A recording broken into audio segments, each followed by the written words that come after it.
thing that men do to ruin their lives is that they don't keep a brotherhood.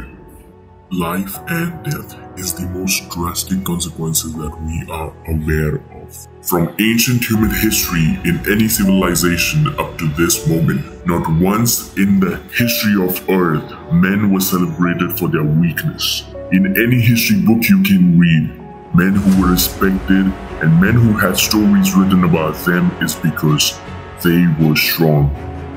Weak men have never been respected. Weak men have never mattered.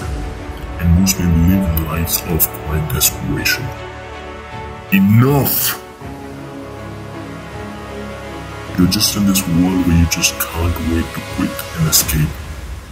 You have an apartment to pay, you have a car you lease, you have a wife to feed, you have children to raise, you have mortgage, you have your this, you have your that. Enough. And that's where it all comes from. There's nothing. You're losing your life.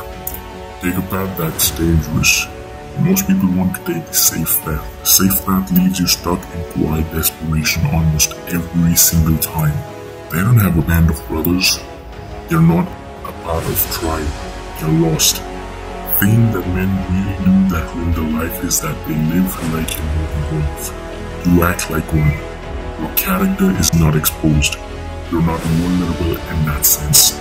Because of that, people are more outraged and they're finding more reasons to why we separate, more reasons to divide. As a man, you need to find other men on the same level as you go and conquer the world. A friend is someone you can tell values to and just listen. Maybe they'll suffer along with you, but they will listen. But a friend is also someone you can tell good things about. And the friend will celebrate you and uplift you. They'll appreciate and move on. There's something inside of men, whereas if you're with your guys and your group of men, there's something inside of us totally. And it allows you to make the absolute best of every worst situation. You can find this in men that went to war. All the men went to war and you saw this pain and suffering, people that were injured, but then you sit around together and you're spending good time together.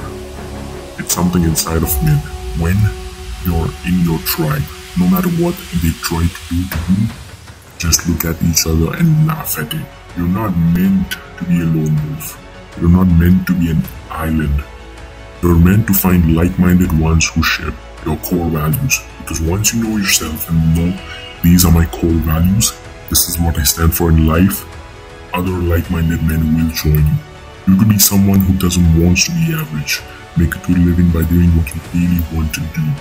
Be jacked and do a lot of good humanity. And you find other dudes like that to connect with. That's your tribe. That's the band of brothers. That is the brotherhood you belong to. Why do you think that is? Why do you think you need men around that inspire you in that way? Do this like your life depends on it.